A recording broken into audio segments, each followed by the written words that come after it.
Morning. We're at the Royal Kensington and Johannesburg Country Club. This is where the Presidential Golf Day is going to be taking place. This all for the AU Foundation. Now, this is going to be hosted by our President Jacob Zuma, and we're hopefully going to have a quick chat to him before he tees off. He's expected to be the first president to tee off. I'm still trying to find out which other African presidents are playing this morning. Can't seem to find out yet, but I'll keep on digging deeper to find out.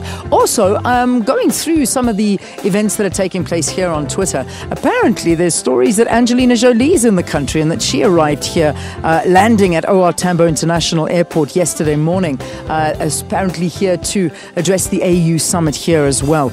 She, of course, being a special envoy for refugees, and she said she would be attending the summit. So I'll get more confirmation on all of this. This is the right place to be. This is where everybody is gathering this morning. Just taking, I suppose, a quick break from business because there's a lot more business on the agenda to discuss. And to help us unpack some of those issues, I'm joined now this morning by the Commissioner for Trade and Industry from Chad, Fatima Haram. Good to have you. Thank you very much for being with us.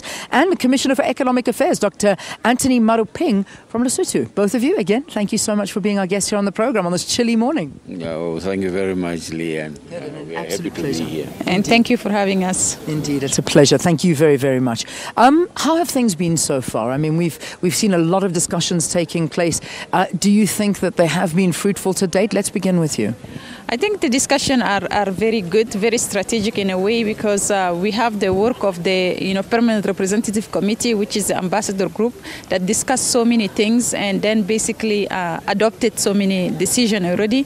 But the summit will discuss more strategic issues of integration, of peace and security, and so forth. So the summit will be something to discuss more strategic issues. Yeah. Indeed. Let's talk economy now, because I know this is your strong point there. So we talk about every 2 years, we've got the AU Commission that comes together. We talk about ways of how to improve the economy here on the African continent, how to integrate this wonderful continent that we live on when it comes to some of the African problems that we have through economic ties. And yet, it always seems to hit stumbling blocks. What is stopping us? What is stopping us moving forward in terms of our economies?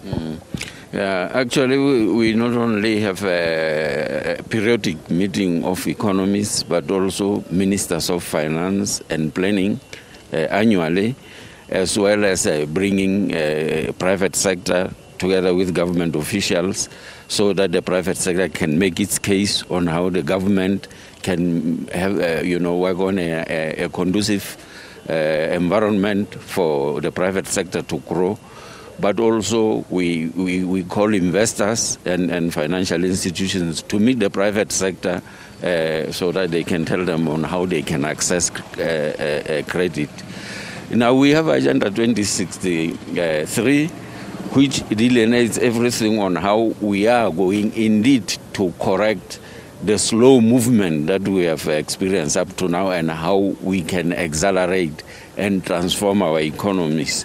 Move them from commodity-based economies, where it's just extractive industry, exporting raw materials as they are without any value addition, to a situation where now there is going to be value addition, so that economies are diversified and therefore more resilient to external shocks and more job creating instead of growth without jobs.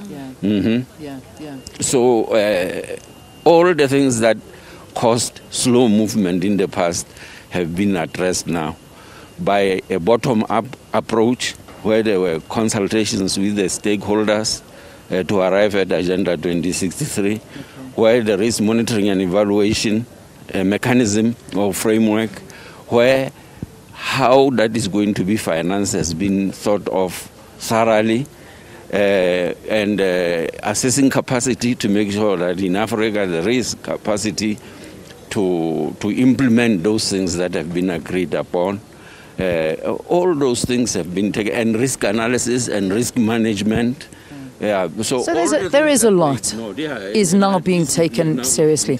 I just want to talk, we're running out of time, so I want to talk about trade as well, because this is such a massive issue here on the continent. Intertrade to be established between the African countries is something we've been trying to do for a very long time. Yet we keep entering stumbling blocks. We've been also hoping to adopt this free trade zone. Talk to us about this and how far off are we?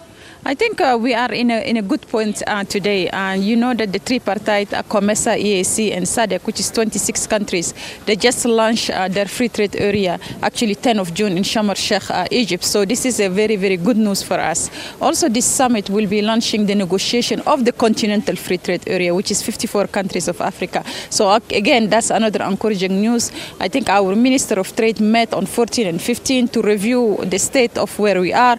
And we understand that really intra-African trade is very, very important. Continental free trade area is very important because it will bring 54 fragmented countries, economies into a big and harmonized, market. That's one. It will also help us to attract infrastructure in this continent because, as I said, because of the market are so small, it's very difficult to attract huge number of investment. My colleague talked about, commodities. We need to transform commodities in this continent. So when we have bigger markets, we can, attract any firm from anywhere to be set up in Africa, to make sure that we have the technological transfer. We have all the raw material that we need in this continent and transform in this continent. So it's a really exciting moment for Africa, for the trades. And I think that is also exciting moment. My colleague spoke about Agenda 2063. We already have flagship projects, so it's not a dream. We have concrete project, which is commodity strategy, high-speed train,